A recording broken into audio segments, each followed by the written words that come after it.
I've been looking for a house with no walls or no whispers, no hiding places, no secret sister.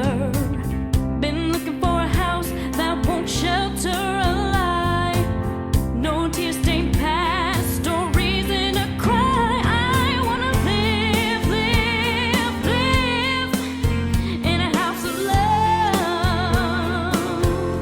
I wanna live, live, live in a house of love. This is Empowering Women Everywhere. I am your host, Nan Gill, and today we have as our guest Angela Johenze of the Orange County Mental Health Association, the Mental Health Association in Orange County. Correct.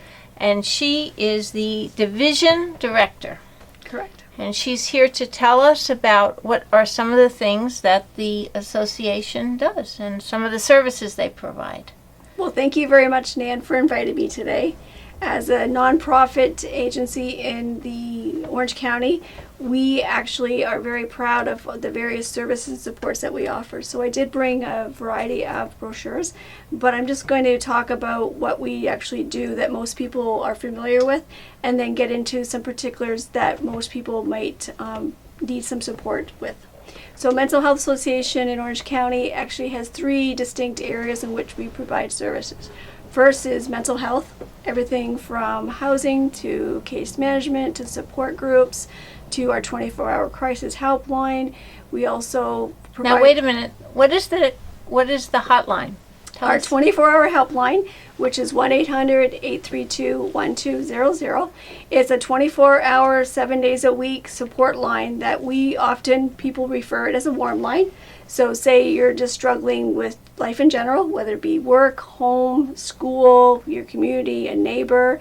We actually have individuals that during the day at work through the Mental Health Association that answer the calls. And in evenings, we actually have volunteers that support the line. And what happens is you would call the 1-800 number, again, 1-800-832-1200. Someone would answer and just figure out what's going on. If it's more than just someone to make referrals, so everything from housing referral to someone needing support with, say, their school, or if it gets more significant, for example, the person's in crisis, we can advocate and support them with getting a mental health assessment done, everything from a suicidal caller that just needs someone to determine if they need to go to the hospital. We have the ability to do assessments there.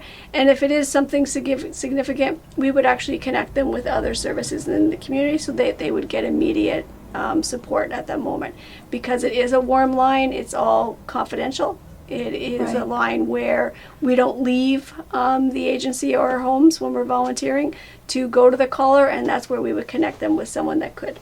Okay, so if someone was having a difficulty, whether it was with housing, whether it was with substance abuse, whether it was a friend of theirs that had a difficulty, they could call just to have someone to speak with. Correct. And then it was totally in their hands. It's not like somebody's going to come running over and say, oh, you have to do this. Correct. We don't tell people what to do. We look at what options they may have. Right. We look at their immediate support, whether it be family, friends, community, to see within themselves what kind of psychological influences they have, looking at their own attitudes and beliefs, making sure that we can connect them with an appropriate referral. Because often someone will say, oh, I've heard about that service, and it's almost like taking an onion. You start peeling off the layers in which why someone might not reach out. And for us, we meet them where they're at. Let's find out. They might have a pet that's in their home that if they do go to get support or an evaluation, who's going to take care of their pet? So part of that referral process is making sure the person as a whole, all those needs are being met. Right. So that they can go and take the time that they need to look after themselves. But let's be clear, Nan, most people that call the line aren't needing to go on for an evaluation. They just need someone to listen to. They might need some referrals to a support group or a therapist in our community. And the nice thing about Mental Health Association is we have all the listings within our resource directory to be able to support those kind of referrals. Now, when we were talking before, we were talking about women or men that care for their spouses that may have an Alzheimer's. situation that feel isolated and by themselves. And you said that there's support groups that you refer them to. Correct. Within our agency, we do have family support. We have 2 wonderful women who work for a mental health association. One person, Mary Dumas, works very closely with families who have a child with mental health, and then Peggy Spagnola works with families that have an adult with mental health. So that person can get a personal call from one of our family support women, or we can actually refer them to a support group that might specifically deal with the illness that their loved one suffers from. And what we know that by getting support for ourselves, it makes us stronger to be able to support those around us that might be having a difficult time. Exactly. It's not an easy thing to be Not at the all. sole caregiver, whether it's Alzheimer's or whether they're incapacitated, to reach out to a friendly phone call. Correct. Yes. And you said you had 2 other areas that you offered? Correct. And what piggybacks the helpline before I move on is the idea that we have Text for Teens. I'm just going to hold up the card. We're very proud of our Text for Teens program.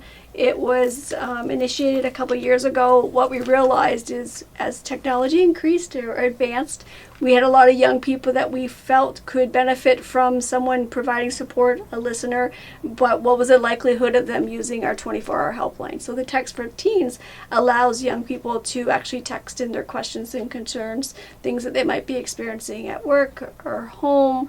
It's amazing now that we have a lot of young people that go to school full-time and work full-time.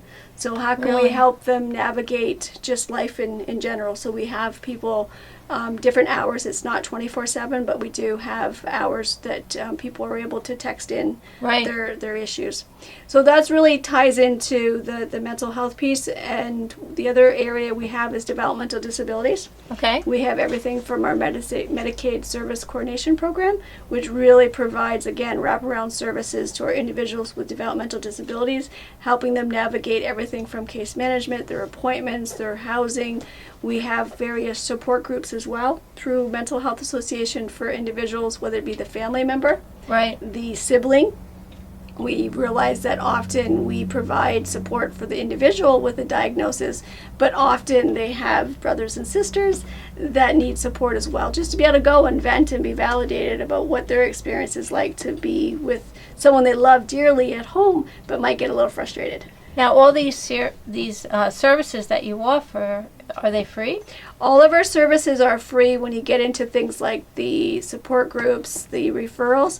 Where some of our programs are driven is through Medicaid billing. So Okay. our Medicaid Service Coordination, which is for developmental disabilities, we are one of the agencies in the community that provides care coordination, and that's a wraparound service for people that have basically at this point would have a physical, substance abuse, mental health. They have some type of diagnosis that the state has identified them as individuals that need a little bit more support. Someone that can help them navigate the system to see themselves as a whole. So if it's housing they're struggling with, let's make sure we can navigate with them to either find new housing, discuss issues with their landlord. If it's medical appointments, let's make sure that they get to them, that kind of stuff. So those are driven by Medicaid billing. Now, you also told me something about a service that you have if someone is homeless. We actually are part of the Orange County Housing Consortium. Okay. And so part of our role within our agency and the community is to look at how better to house individuals that are homeless. And fortunately, some of our programs require the person to be homeless. And as we discussed earlier, we have a lot of caring families and friends that allow people to sleep on their couches, which kind of takes them often out of the actual homeless need for them stating at this point that they would like to get into housing. But we work with them to figure out what's available, whether it be low cost, affordable housing. Would they qualify for a single point of access, which is through the Department of Mental Health, whether or not they could be put on a wait list for housing where they would be connected with an agency like Mental Health Association, where we would support them with part of their actual housing needs. So that's everything from case management, some get a housing stipend, and then we also have through the county, not through Mental Health Association, but we work very closely with the Honor EHG, which is our emergency housing. They actually have a housing first model, and they're looking at housing the most chronically homeless individuals in our community. Really meeting them where they're at. And the Housing First model, which our agency tries to follow the same philosophy with our housing programs, is really, something goes wrong, we're not evicting you. If we have to change landlords, then we will change landlords. We will find you appropriate housing for what your needs are. Right. Now, what's the Welcome Orange? What's that about? It's the new initiative that, through the leadership of the Department of Mental Health, we've been working very collectively. Many agencies get together twice a month. One is what we call a steering committee. Those are all the agency leads that come together to look at how do we promote a welcoming environment. So, for example, if someone was to call MHA, Mental Health Association, and we weren't the individual agency that they would provide that service, we would make sure that we connected them with another agency that did. Right. We wouldn't just give them a referral. We would say, let me make the call for you. Oh, okay. Let me make sure that so-and-so is aware that you're going to be stopping by or that you're going to be calling. Because what research has shown is if I just give you a couple numbers and you write it down incorrectly or you lose it, you're less likely to follow up with that support. Right. So we want to make sure that if I am also giving you the wrong referral, which happens, that we want to make sure that we can then say, oh, thanks you for your time. Let's connect you to a more appropriate referral. Right. And if someone says to me, we've heard, oh, I've been banned from that service or I can't access that service, well, let's figure out what the barrier is. Right. What if I make the call? I can't make promises, but perhaps there's somebody that I can connect you with. And if there is a ban for whatever reason, often it's something that's been stated, and realizing that, for example, emergency departments can't ban people. Let's look at what other supports could be given to you. Right. So Welcome Orange is the initiative it's hopefully going to continue throughout Orange County, where we all work together to make sure that at no point someone has a negative experience or gives up on themselves in the care that they deserve and require. Right. Now, if you know someone or your family member needs help and they're not willing to go, what do you suggest? If it goes back to the idea of family support, if I have someone that's struggling with even just how to convince someone to get support, encourage them. I can't make any promises when you take anybody anywhere, but we often say to them, like, imagine this was your brother or your sister or someone that you could just pick up and move. How would that work? Would they go with you? And so having that family support person where they can actually talk to them and say, what, this is a lived experience for me. I want to be able to work with you to figure out best ways to get that person the help. Like I said, if it's a young person, you almost pick them up, put them in a car, and doesn't make it as welcoming, but you get them where they need to go. When it gets into adults, we want them to be empowered to make decisions for themselves. Right. And sometimes it's just having somebody else that's gone through that. So we would refer them to our family support program, and we would also send out as many resources as possible so the person can get a feel for what it would look like, and then let them ask questions as well. But at the end of the day, if that person chooses still not to go, at least the caregiver is getting support at this point. Right. Okay. So you spoke about the emergency intervention, and then the family support services, right? Correct. And what was the third? So Program. we had mental health, we had developmental disabilities, and then we also have crisis services. Now, obviously, the helpline and the text for teens falls under that, but we also have our rape crisis program. We're the only rape crisis program in Orange County, and they provide a variety of services, everything from going into schools to doing health fairs to notify people what would be consisting of rape kit. So we do have sexual assault nurse examiners as Right. part of that program, and they are able to go into two of our hospitals, so Orange Regional Medical Center as well as St. Luke's. They actually go in and provide individual care to this individual who's unfortunately been sexually assaulted. They go through the kit with them, and they're also assigned a advocate. An advocate would meet them at any hospital, but what I'm getting at with the sexual assault nurse examiner program is that would be a trained registered nurse who's gone through the 40 hours of training plus the competency to be able to do the thorough rape kit that would then be either kept in the hospital for a certain period of time or handed over to the local police department to be able to send off the results to find out, collect the evidence that was collected. Their rape crisis program is 24/7. So as I mentioned, they can take a call. So for example, say I was sexually assaulted within the last 24 hours, we would recommend that person make the call to the 24-hour helpline. Again, 1-800-832-1200. They would be connected with our rape crisis program. That person would go over all their options with them. So everything from meeting them at the hospital to have the rape kit completed. They would go over next steps, what will happen if they give it to the police. They can actually go with them to the police department.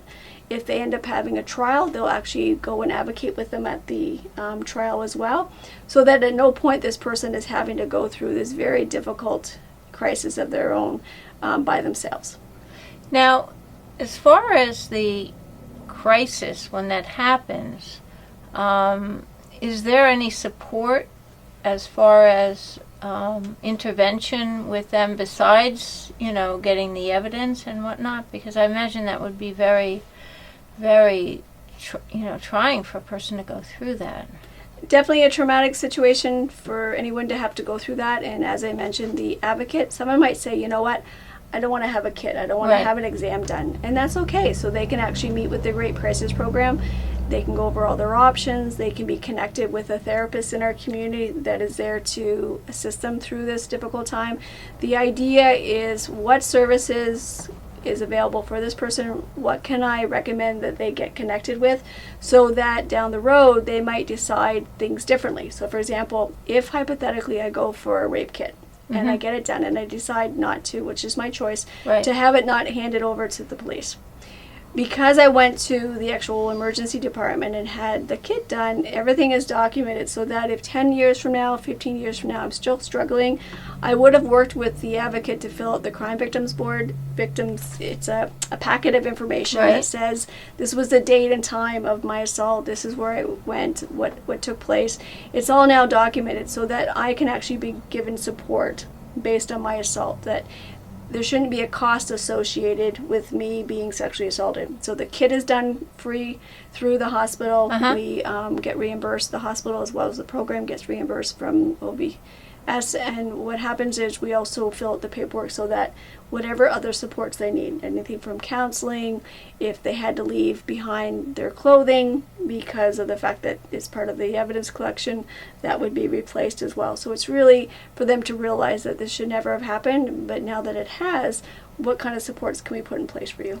Right. You're a parent, and your child is demonstrating possible suicidal tendencies or something like that. You can call the hotline. Yes, please. We would want parents to call. And what's interesting is, quite often, and I'm not telling parents how to parent, but what happens often is, if I'm grounded or something goes wrong, they take away the person's cell phone. And that takes away their ability to potentially text. It could be something that's happening in school, relationship.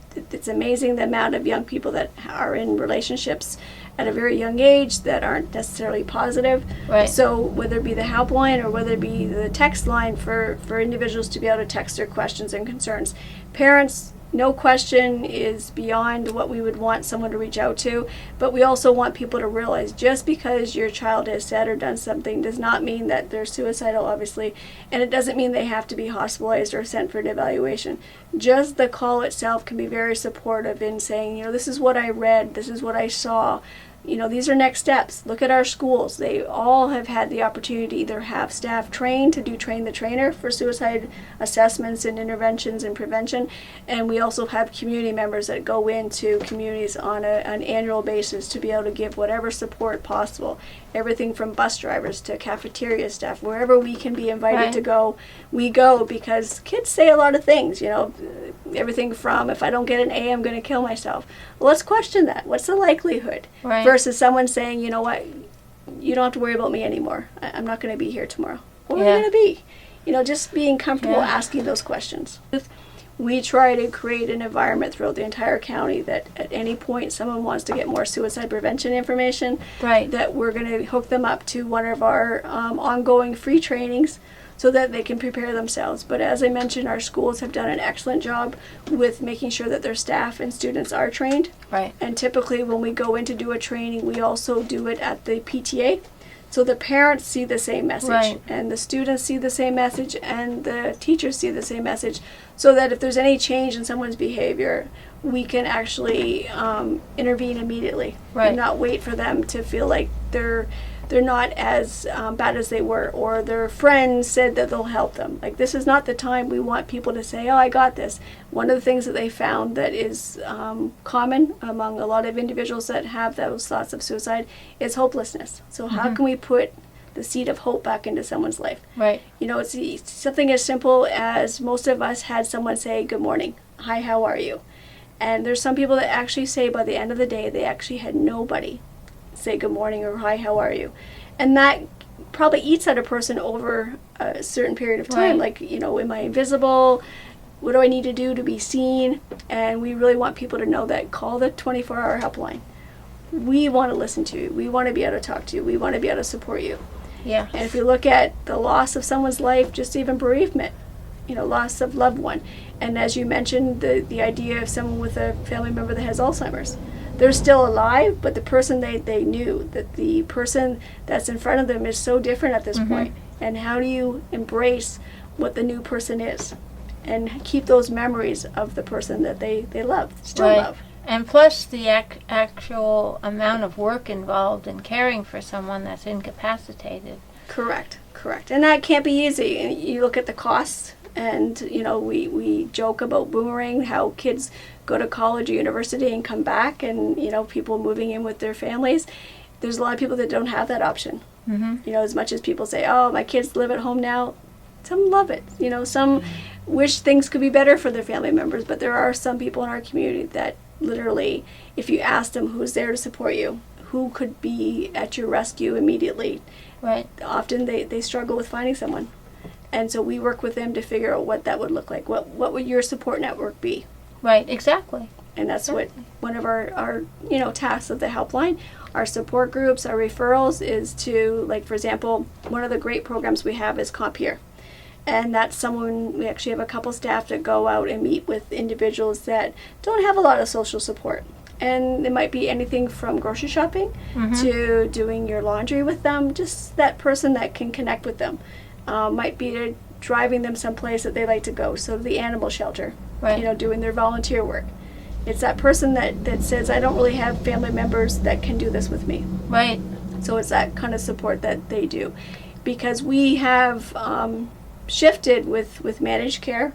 The idea of from case management to care coordination is we really want to coordinate It's a person's huge. care. It's huge. And so a lot of times things that individuals might have been used to doing, they don't necessarily get that anymore, because when you have lots of people to service, we don't want anybody to ever feel like they're being put into a pool of hundreds and hundreds of people. But the idea is, who else can I connect you with? And so to me, that's a huge shift. We don't want anybody to feel like we're taking on new people to replace that person. Right. It's just the nature of it is who's in your corner? Who can I connect you with that you have even more support? So if somebody can get 5, 6 different services, how wonderful. Yes. You know, let's tap into whatever you're entitled to. And often people say, no, I don't need it as much as somebody else. And we say, no, if you're entitled to it, let's figure out how to make that work. Okay, which leads us to, as far as, do you have opportunities for people that want to get involved and make a difference? We do. We have always volunteer opportunities. And if you go to our website, which is www.mhaorangeny.com, we have a whole section for volunteer opportunities.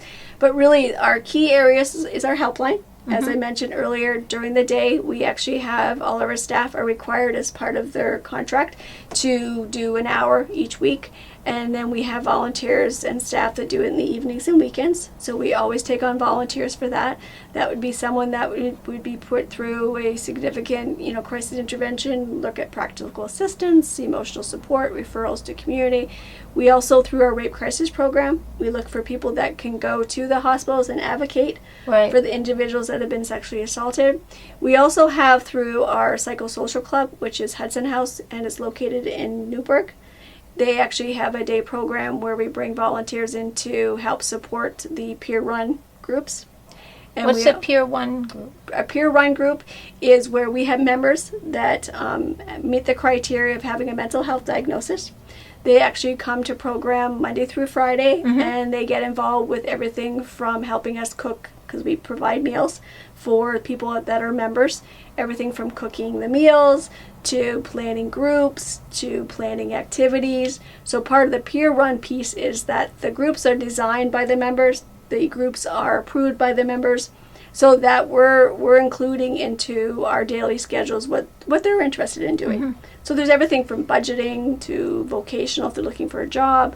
We have someone that works on housing, substance abuse, mental health, how to advocate for yourself, and then everything from fun things like up and moving, going for walks, learning how to navigate the bus system, bingo. I mean, some fundamentals of going out during the day. But why we do this, when you look at the Psychosocial Club, is for some people, just getting up out of bed and going to program is a success. Right. So there's no requirement that you have to be involved with every single group every single day. But let's us check in with them. It seems like you are a little sleepy today. Is it your meds? When was your last appointment? Right. So it allows us another opportunity as a community to check in. But they're just such a delight to work with because, like I said, they inject so many good ideas. And they're the first ones to say, hey, the other day a young woman said to me, I'd like to change what we have for breakfast. And I said, well, what would you like? And she goes, I would like to have pancakes and bacon. I said, I would like that too, but let's see what we're really having. So they were having oatmeal and I think a banana, and so it wasn't as exciting, but it's the idea, let's have pancakes and bacon. How can we make that happen? If that's going to make someone smile one day, and then what we do with that, back to the peer run piece, is this is the day we're going to do it. Right. You're going to help me cook it. Right. Okay. So it's that involvement. How do we connect them? So there's those activities. Then we have other programs that often have events. So for example, we have what they call the Hercules Challenge. It's going to be the first one in Orange County. And if I remember correctly, it's the Orange Regional Medical Corporation investment group that's helping us put together this Hercules Club or Challenge October 3rd, and actually proceeds are going to Mental Health Association. Okay. We also have the Autism Move-a-thon, which is a huge initiative in Orange County, and they always bring on volunteers to help with their annual events. And the one that's most known at the Thomas Bull Memorial Park, which is coming up in October, which I believe is October 10th. And it is actually October 11th, Sunday, October 11th. That brings on a lot of volunteers. So what I'm getting at, Nan, is there's some that volunteer on a regular basis. Right. As I mentioned, I started in 04 as a volunteer, 40 hours a week. And then I moved into, 10, 16 hours a week just because of working full time. There's people that work and then volunteer for a particular event, or they actually volunteer on a regular basis. So the best idea is to call our main number, which is 845-342-2400, and ask to speak with someone that can talk about volunteer opportunities. Okay. And now I'd like to ask you the mission. The mission, okay, so Mental Health Association seeks to promote the positive mental health and emotional well-being of Orange County residents, working towards reducing the stigma of mental illness, developmental disabilities, and providing support to victims of sexual assault and other crimes. In partnership with service recipients, families, volunteers, and the community, MHA strives to fulfill its mission through culturally competent advocacy, direct services, public education, and responsiveness in times of community emergency. So, be sure to call whenever you need help or if you want to help. And the number to call? 1-800-832-1200. And this is Nan Gill with Angela Johenze. And we're very happy to have you with us at empoweringwomeneverywhere.tv, and follow us at Empower Women TV. Thank you. Thank you.